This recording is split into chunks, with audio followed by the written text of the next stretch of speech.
오늘 하나님 주신 말씀 구약 성경입니다. 룻기 1장 15절에서 18절 말씀 우리 한 절씩 교독하겠습니다. 제가 먼저 15절 말씀 보겠습니다.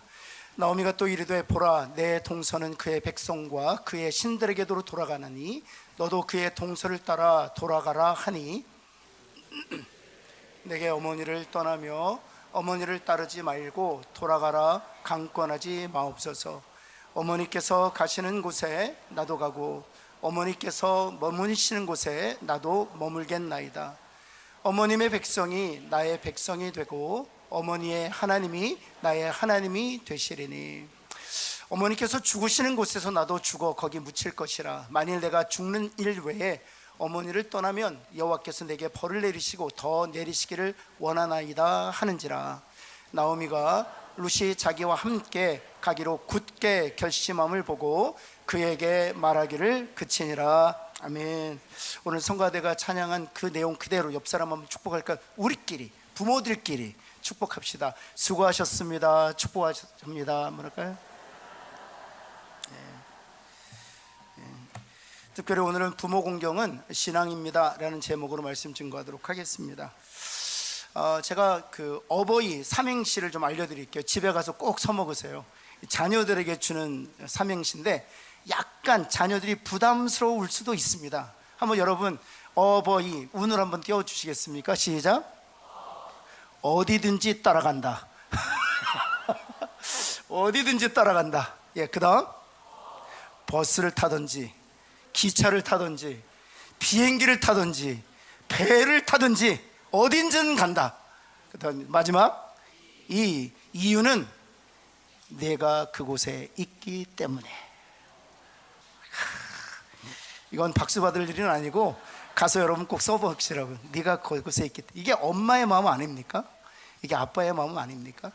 초등학교 졸업하면 이제 중학교 고등학교 들어가면 좀 괜찮겠다 싶었는데 중고등학교 들어가니까 더 고민이 많아지더라고요. 그리고 고등학교 졸업하고 이제 대학교 들어가면 이제 좀 한시름 났다 싶었는데 더 걱정이 많아지고요. 대학교 졸업하고 직장 들어가잖아요. 이제는 정말 고생 끝이다 생각했는데 고생 시작이더라고요. 그리고 나서 이제 출가를 시키잖아요. 좋은 사람 만났어요. 믿음의 가정 잘 세워졌어요. 그런데도 걱정이 산 같아요. 끝이 없습니다. 이게 이제 부모의 마음인 것이죠. 오늘은 그 부모님들에게 주시는 말씀이기도 하면서 또 우리는 누군가의 아들이고 딸이지 않습니까? 또 우리 자신에게 주시는 말씀이기도 해요. 그래서 오늘 말씀을 통해서 부모를 공경하는 것이 왜 신앙인지 함께 살펴보기를 원합니다. 첫 번째, 오늘 본문을 통해서 특별히 룻의 이야기를 통해서 우리에게 주신 말씀은 부모 공경은 선택이 아니라 결단이라는 사실입니다. 선택이 아니라 결단이라는 사실입니다. 이렇게 말씀드리는 이유는 여러분 우리의 처한 상황이 혹독해요. 갑자기 암 선고를 받은 거예요. 의사에게 이제 얼마 살지 못합니다. 그런 혹독한 상황에 직면했을 때 우리는 부모 공경을 결단이 아닌 선택으로 생각하기 쉽다는 사실입니다. 내 몸 하나 건사하기 힘든데 부모님 어떻게 공경할 수 있겠습니까? 그때가 되면 부모 공경이 선택사항이 되기도 한다는 사실이에요. 여러분 때로는 우리 가정의 경제가 완전히 바닥을 치는 거예요. 하루 살기도 힘들어요. 너무너무 힘들어요. 그런 상황이 되면 부모 공경이 결단이 아니고 선택사항이 될 수 있다는 사실이에요. 그러나 성경 전체를 통해서 우리에게 주시는 말씀은 부모 공경은 선택이 아니라는 거예요. 하나님께서 우리에게 명령하신 것이기 때문에 어떤 상황에 직면하든 내가 어떤 처지에 있든 그 명령에 순종한 결단만이 있을 뿐이라는 사실이죠. 여러분 오늘 우리가 읽었던 이 룻기는요, 룻에 대한 이야기입니다. 이 룻은 유대인이 아니죠. 이방인입니다. 모압 땅에서 태어나고 자란 유대인입니다. 이방인입니다. 그런데 자신의 마을에 유대인들이 이민 온 것, 유대인 한 가족이 이민 온 것입니다. 이스라엘 사람들입니다.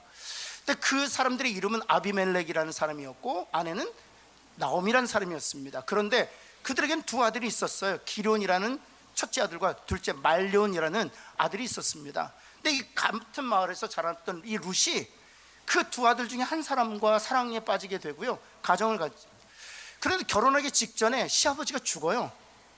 그리고 나서 이제 결혼을 한 것입니다, 둘째 아들과. 근데 이 둘째 아들도 신혼의 단꿈이 지나기도 전에 죽습니다. 자신의 남편만 죽은 것이 아니라 바로 그 남편의 형 되는 시아즈번이 또 죽습니다. 자신의 동서가 있는데 오르바라는 동서가 있어요. 그래서 시어머니 나오미, 그리고 모압 땅에서 함께 자라났던 동서 오르바와 자신 3명만 탈락 남은 거예요. 여러분, 지금도 사실 여자 3명이서 경제활동을 하는 거 쉽지 않습니다. 거기다 외국인 시어머니와, 그렇죠?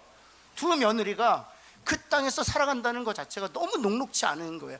그래서 이 외국인 시어머니였던 이 나오미가 두 며느리 불러다가 자신의 계획을 이야기합니다. 그 계획이란, 아직 자녀들도 없고 지금 정확하게 그녀들의 나이가 기록되어 있지는 않지만 20대 후반이나 30대 초반, 아주 늦어도 30대 초반이거든요. 앞으로 살 길이 창창해요. 새 출발할 수 있어요. 내가 생각해 보니 자녀도 없으니, 그리고 너희들이 젊으니 이제 새 출발하면 좋겠다. 그리고 나는 내 고향으로 돌아가겠다. 베들레헴 이스라엘 땅으로 돌아가서 그곳에 살고 있는 친척들에게 한번 의탁하면 나는 풀칠할 수 있어. 그러니 너희들은 이 땅에서 남아서 새 출발하렴. 그렇게 자신의 계획을 나눕니다. 그래서 그 동서인 오브라는요, 시어머니의 그 말씀에 순종해서 그 땅에 남기로 결정합니다. 그래서 룻은 우리가 잘 아는 것처럼 어떻게 결정합니까?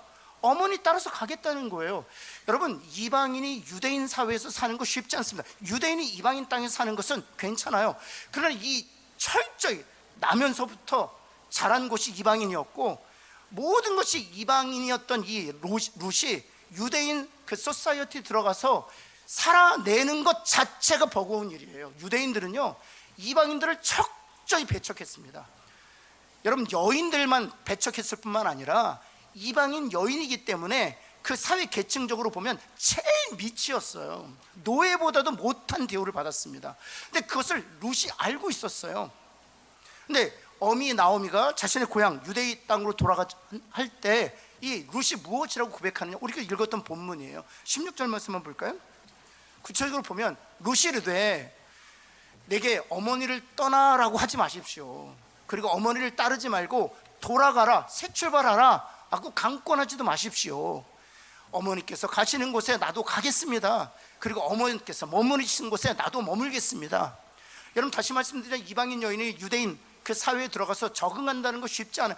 삶을 살아낸다는 것은 더더욱 어려운 일이에요. 불확실한 미래를 마주하고 있습니다. 그럼에도 불구하고 어머니와 함께 하겠다는 거예요. 이것이 선택이 아니라 결단이라고 말씀하고 있는 것이죠. 여러분, 이런 예는 성경에 허다합니다. 요셉 같은 경우에는요, 여러분, 부모 형제들에게 버림을 받잖아요. 구덩이에 던져지고 노예로 팔리기까지 합니다. 다시 요셉이 자신의 아비를 공경하기 위해서는 넘어야 될 큰 산이 하나 있어요. 그것이 무엇인가 하면 형제를 용서하는 것입니다. 제가 30년간 목회해 보면은요, 성도들 중에서요, 형제들한테 배신당하고요, 형제들한테 돈 뜯겨가지고 평생 20년 이상을 그 빚 대신 갚느라 자녀들 교육 한번 제대로 시키지 못한 그런 성도들이 계세요. 보증 한번 잘못 써가지고. 그런데 형제는요, 잘 먹고 잘 삽니다. 그런 성도들이 있어요. 그런 상황에서 부모님을 섬기려면 그 원수 같은 형제라는 그 용서의 큰 산을 넘어야 되거든요. 그런데요, 요셉은 그 산을 넘습니다. 왠지 아세요? 하나님께서 내게 명령하신 것이기 때문입니다. 한번 볼까요? 창세기 45장 9절로 가면 요셉이 총리 대신이 된 이후에 형제들을 만나서 이렇게 권면합니다. 당신들은 속히 아버지께로 올라가서 아뢰기를 지체 말고 내게로 오십시오. 그리고 나서 11절에 이렇게 이야기합니다. 흉년이 아직 5해가 있으니 내가 아버지를 봉양하겠습니다. 뿐만 아니라 아버지와 아버지의 가족, 당시 말해서 형제들, 그리고 아버지께 속한 모든 사람들을 부족함이 없이 내가 돌보도록 하겠습니다. 무엇을 얘기하는 것입니까? 형제 용서라는 큰 산을 넘어가고 있다는 것이에요. 그 산 앞에서 우리는 선택할 수 있습니다.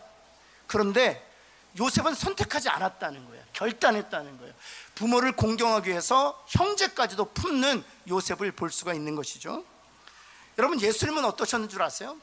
여러분, 때로는 우리가, 제가 서두에도 말씀드렸지만 암 선고 받으면은요, 내 몸 하나 건사하기 어려워서 부모님의 형편을 눈여겨보는 것 자체가 어려울 때가 있어요. 그때 선택이 될 수가 있어요. 내가 힘든데 뭐. 근데 주님 어떠셨는 줄 아세요? 십자가에 달리실 때, 그래서 모든 사람의 비난이 대상이 되셨을 때, 피를 철저히 흘면서 모든 죄를 담당하실 때, 심지어 아버지 되신 하나님으로부터 버림당하셨을 때, 모든 사람들이 십자가에 달리신 그 예수를 향하여 손가락질하면서 저주를 퍼부을 때, 그 예수님이 그 모든 혹독한 시련 가운데에서 하신 게 있어요. 그것이 무엇인가 하면 요한복음 19장 26절 말씀 볼까요? 그 십자가 위에서, 그 혹독한 시련 중에서, 그 비참한 가운데에서 예수께서 누구를 보셨어요? 어머니를 보셨다는 거예요.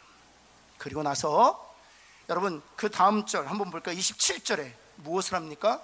제자에게 이르되 보라, 이제부터는 내 어머니라. 제자에게, 다시 말해 사도 요한에게 어머니의 미래를 맡깁니다.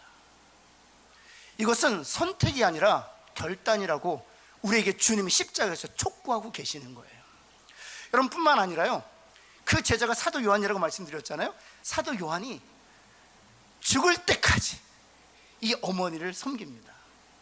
여러분, 저도 친부모님이 계시고요, 시부모님이 아니죠, 장인 장모님이 계세요. 여러분, 그 공경의 크기가 같아요, 달라요? 다시 한번 물을게요. 정직하게 답하셔야 돼요. 친부모님을 공경하는 것과 시부모님이나 장인 장모님을 공경하는 그 공경의 크기가 같아요, 달라요? 네, 알아서들 하세요. 그런데 양어머니는 어때요? 루색의 라오미는 시어머니였습니다. 요셉에게 야곱은 친부모님이었습니다. 사도 요한에게 마리아는요, 양어머니였어요. 무엇을 얘기하는 줄 아세요? 부모가 어떤 형편에 있든지 그 부모를 공경하는 것은 하나님께서 우리에게 주신 계명이라는 거예요. 때로는 우리 부모님이 자녀들이 드려야 될 마땅한 존경과 공경을 받을 만큼의 인격의 소유자가 아닐 수 있어요. 그럼에도 불구하고 부모님이 어떤 형편에 있든지, 부모님이 어떤 성품을 갖고 있든지, 부모님이 우리에게 어떻게 하셨든지 상관없이 그것은 선택이 아니라 공경하는 것은 결단이라고 말하고 있는 거예요. 여러분, 한번 보실까요? 이 사도 요한이 이 양어머니를 어디까지 모셨냐 하면, 이 예루살렘에서 너무 박해가 심했어요. 여러분 생각해 보세요. 여러분, 이 마리아가 살아있다는 것 자체가 이 종교 지도자들에겐 큰 위협이 되었습니다. 왜냐하면 마리아는 알고 있잖아요. 이 예수 그리스도가 동정녀 탄생으로, 성령의 잉태하심으로 이 땅에 오신 하나님이라는 사실을 누구보다도 잘 알고 있어요. 그런데 이 마리아를 살려둔다는 것은 종교 지도자에게서는 큰 리스크를 감수하는 것이거든요. 그래서 이 마리아를 죽이려고 했었어요. 그래서 사도 요한이 이 마리아를 모시고 먼 에베소까지, 사도 바울이 3차 선교여행 때 두란노 성원에서 2년씩이나 가르쳤던 그 에베소에 모셔서 자기가 죽을 때까지 마리아를 섬겨요. 그 집이 에베소에 있습니다. 마리아가 마지막까지 살았던, 제가 사진 보여드릴게요. 그렇게 크지 않은 집이에요. 자그마한 집이에요. 지금도 사람이 들어가서 볼 수 있습니다. 그리고 그 다음 사진 보시면 전면을 찍은 사진인데요, 자그마한 집이에요. 이곳에 사시다가 마리아도 소천하였습니다. 그리고 나서 얼마 떨어지지 않은 곳에 사도 요한의 무덤이 있어요. 그리고 그 무덤 위에 비잔틴 시대 때 AD 3세기 때 사도 요한을 기념하는 교회가 세워졌습니다. 얼마 떨어져 있지 않아요. 이게 사도 요한을 기념하는 사도 요한 기념교회예요. 그런데 이 기념교회 정중앙에 사도 요한의 무덤이 있어요. 볼까요? 이게 사도 요한의 무덤입니다. 그래서 가보시면 요 비석이 하나 있죠. 거기에 보면 The Tomb of Saint John 이렇게 써 있어요. 사도 요한의 무덤이라고 써 있습니다. 이와 같이 사도 요한은 끝까지 양어머니를 섬겼다는 것입니다. 사랑하는 성도 여러분, 어떤 형편에 처하든지 또 우리 부모님이 누구시든 상관없이 하나님께서 공경하라고 명령하셨기에 신앙인으로서 선택이 아니라 결단하는 저와 여러분 되기를 예수 그리스도로 축원합니다. 두 번째는요, 부모 공경은 고난 속에서도 동행하는 것입니다. 우리 한번 옆에 있는 분에게 끝까지 동행합시다 한번 할까요? 루시, 어머니 따라가겠습니다, 어머니가 머무는 곳에 내가 머물겠습니다 라고만 하지 않았어요. 어디까지 그가 고백하고 있냐면 17절 말씀이에요. 한번 볼까요? 같이 한번 읽을까요? 맨 뒤에 있는 구절만 시작. 어머니께서 죽으시는 곳에서 나도 죽어 거기 묻힐 것입니다. 언제까지 옆에 있겠다는 거예요? 그렇죠. 옆에 있는 분 한번 축복합시다. 이런 며느리 만나세요. 이런 며느리가 어디 있어요? 어머니 죽을 때까지 내가 곁에서 어머님 섬기겠습니다. 여러분, 루시요, 이방인 여인으로서 역시 혹시나 했지만 역시였어요. 하루살이 했어요. 하루살이. 추수꾼 뒤를 따라가면서 이삭을 주어서 어머니를 섬겼습니다. 넉넉하지 않았어요. 하루하루 풀칠하기 바빴습니다. 그런데 루시, 어머니 돌아가실 때까지 그 곁을 자신이 지키겠다는 것입니다. 이것은 무엇을 얘기하는 것입니까? 불확실한 삶 속에서도 끝까지 어머니와 동행하겠다는 것입니다. 이와 같이 부모 공경이란 고난 중에서도 어머니와 동행하는 것입니다. 여러분, 다윗은 우리가 잘 아는 것처럼 사울 왕의 살해 위협에 시달렸습니다. 10여 년 동안. 여러분, 사울 왕이 이 다윗 하나 잡기 위해서 동원한 군사가요, 자그마치 3,000명이나 되었어요. 3,000명이라는 숫자 그렇게 안 놀라시죠?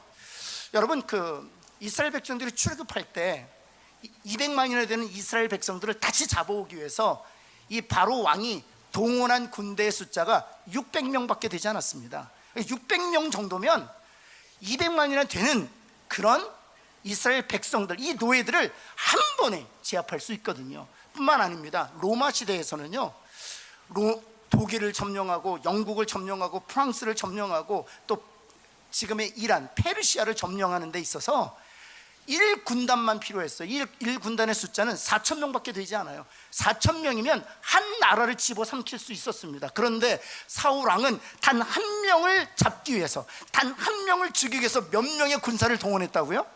전력을 다한 거예요. 그런데요, 그런 상황 속에서도 다윗이 어찌했는 줄 아세요? 그래서 몸을 피신합니다. 이방인 모압 왕에게 의탁합니다. 그런데 그 모압 왕에게 다윗이 특별히 부탁하는 내용이 있어요. 한번 볼까요?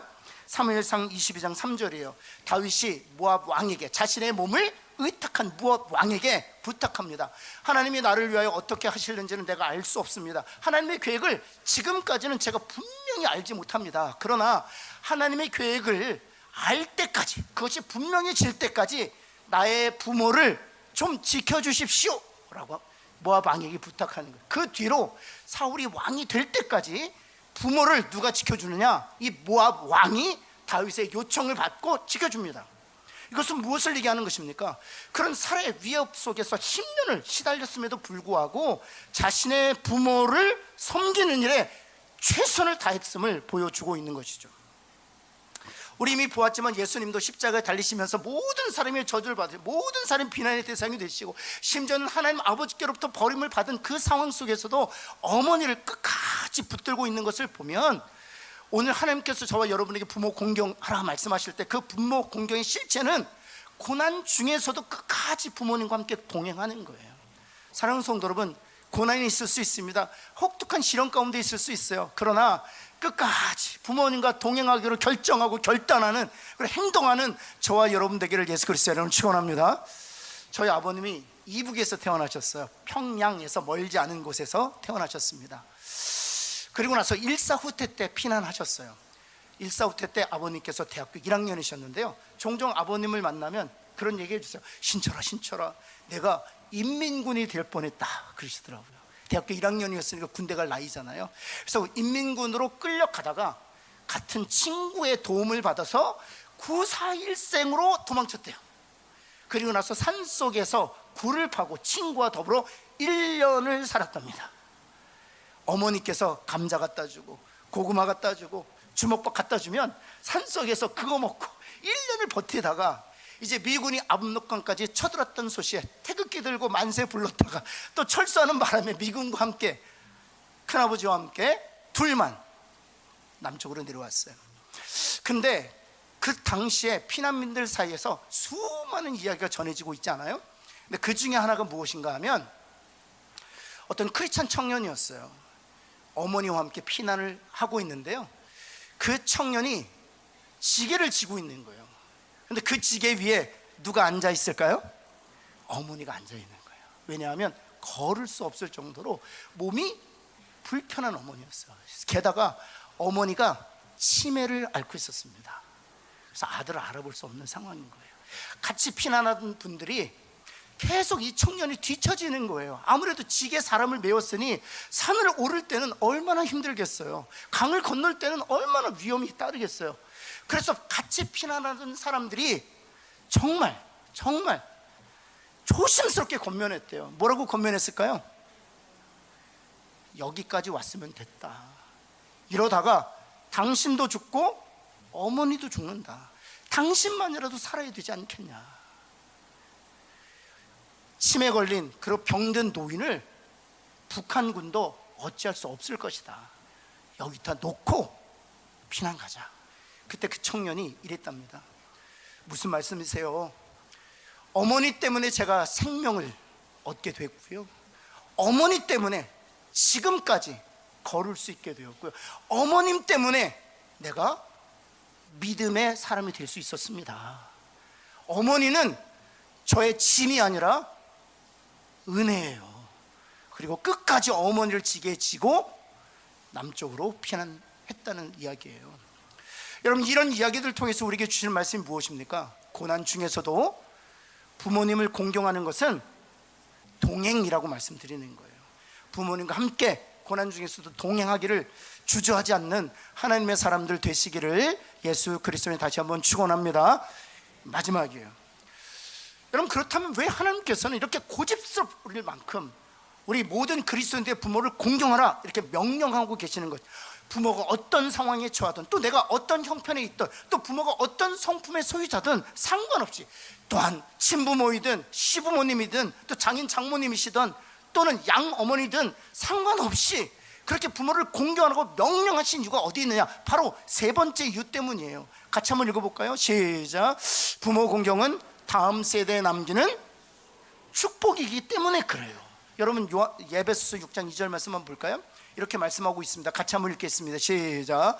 내 아버지와 어머니를 공경하라. 이것은 약속이 있는 첫 계명이다. 여러분, 10계명이 있잖아요. 그렇다면 이 부모 공경 계명은 몇 번째 계명일까요? 그렇죠, 5번째 계명이에요. 이것이 금방 외워지지 않는 분들은 제가 하나 팁 알려드릴게요.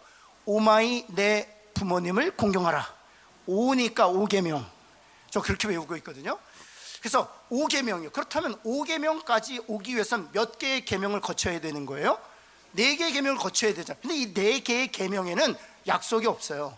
그 계명을 지키면 하나님께서 이런 축복을 주신다 하는 약속이 등장하지 않아요.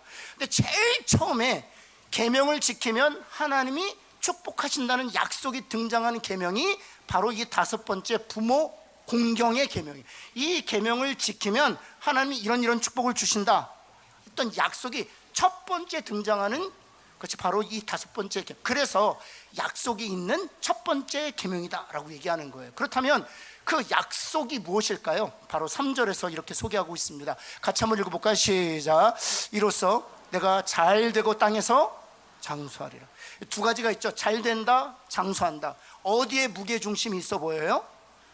잘된다는 거에 무게중심이 있어 보여요. 근데 사실은 원래 계명으로 돌아가 보면 이렇습니다. 신명기로 한번 같이 한번 볼까요? 이 5번째 계명이 기록되어 있는데 같이 한번 전체 한번 읽을게요. 시작.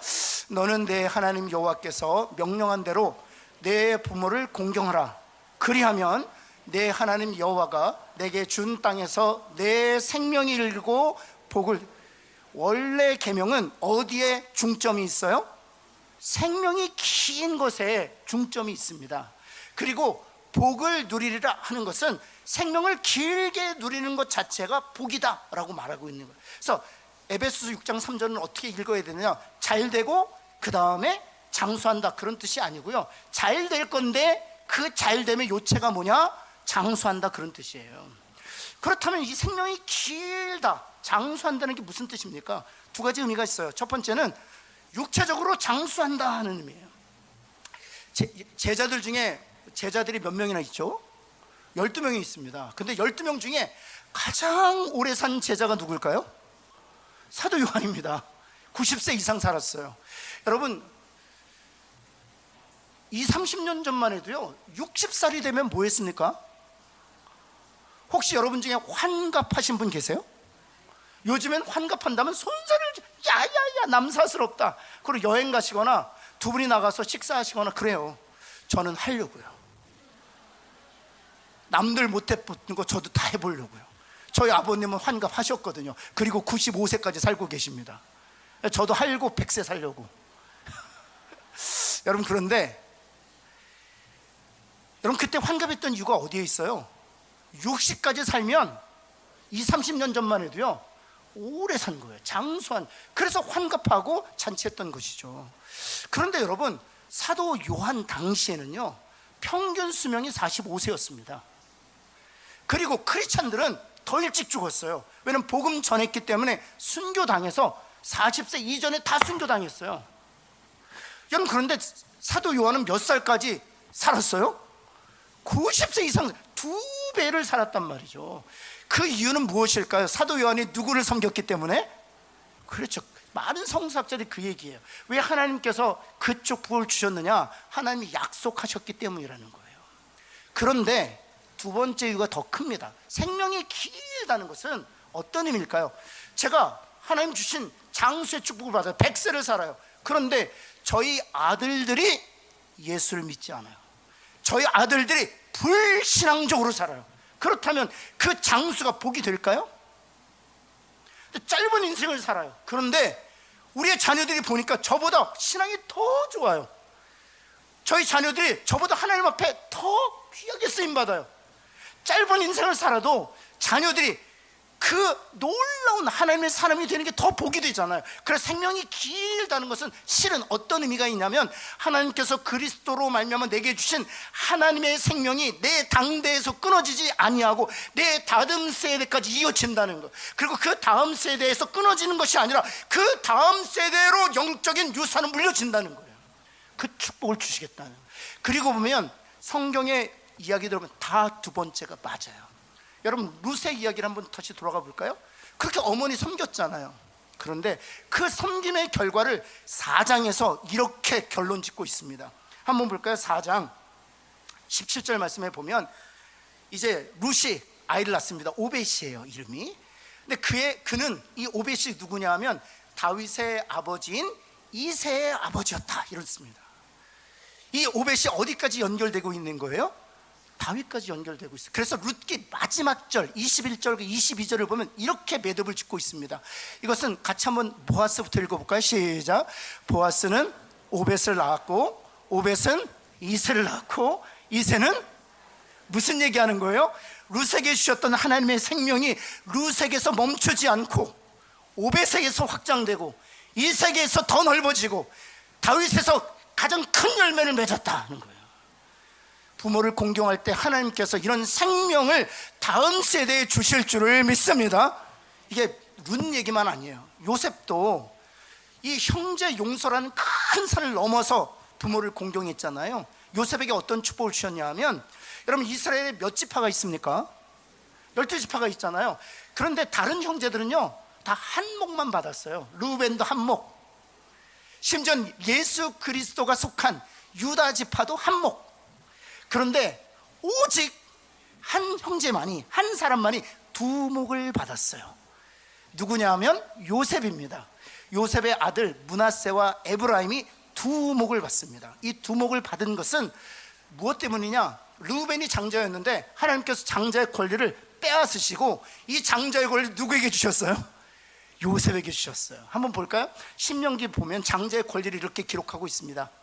신명기 두 목을 줄 거다 이렇게 말씀하세요. 근데 그 두 목을 받는 사람이 누구라는 거예요? 장자. 지금 우리나라 법은 어떻게 되어 있습니까? 상속? n분의 1입니다. n분의 1이에요. 3명이면 3분의 1, 4명이면 4분의 1, 2명이면 2분의 1. 억울해 죽겠어요. 제가 장자거든요. 모세 율법으로 돌아가고 싶은 마음이 있어요. 여러분, 모세 율법에는 장자는 두목이에요. 그런데 요셉에게 두목을 주셨어요. 므낫세와 에브라임이라는 두목을 주셨어요. 요셉에게 있었던 생명이 훨씬 더 확장되는 것을 볼 수 있죠. 그리고 나서 이 므낫세 중에 대표적인 성경 인물이 있어요. 혹시 누군지 아세요? 므낫세 가문에서 태어난 대표적인 성경적 인물, 우리 주일학교 때부터 늘 배우던 인물이에요. 기드온입니다. 에브라임 가문에서도 태어난 성경적 인물이 있어요. 누굴까요? 여호수아입니다. 여러분, 요셉에게 두목을 주셨을 뿐만 아니라 요셉에게 있던 생명의 축복을 그 가문에 대대로 흘게 하신다는 사실이에요. 그럼 마지막 다윗입니다. 전쟁 중에서도 자신의 몸을 위탁했던 모함에게 부모님까지 맡기는 그 청을 했던 다윗에게 어떤 축복을 주셨느냐, 이건 같이 한번 읽어볼까요? 이런 하나님의 말씀에 순종하는 모든 하나님의 주시는 약속의 말씀이기도 해요. 다스리게만 주신 것이 아니라. 한번 같이 한번 읽어볼까요? 사무엘하 7장 16절인데 나에게 주신 약속인 줄 알고 또 다음 세대 주신 약속인 줄 알고 한번 읽겠습니다. 시작.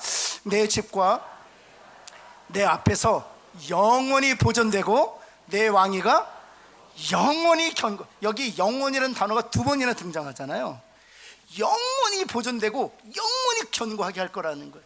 하나님께서 우리에게 주신 생명이 결코 우리 다음 세대에서 끊어지지 아니하고 영원히 보존되고 영원히 견고하게 하실 것이라고 하나님께서 약속하고 계세요. 사랑하는 son, 그래서 하나님께서 우리에게 내가 어떤 형편에 있든지, 또 부모님이 어떤 처지에 있든지, 또 부모님이 어떤 캐릭터에 있는지 상관없이 하나님께서 말씀하신 그 말씀을 따라 공경하기를 결단하고 말씀하시는 거예요. 그 말씀에 순종함으로 하나님께 주신 약속을 대대로 누리는 하나님의 사람들 다 되시기를 예수 그리스도의 이름으로 축원합니다. 기도하겠습니다. 하나님, 주님 앞에 간절히 기도합니다. 그렇습니다. 때로는 좋은 부모님을 만나기도 하고, 때로는 참 힘들고 섬기기, 봉양하기 어려운 부모님을 만나기도 합니다. 또 때로는 여러 가지 상황 때문에 병이 들고 경제적으로 바닥을 치고 속독한 시련으로 인해서 부모를 공경하는 것이 선택 상황인 줄 알고 옵션을 취할 때가 얼마나 많은지 알 수 없습니다.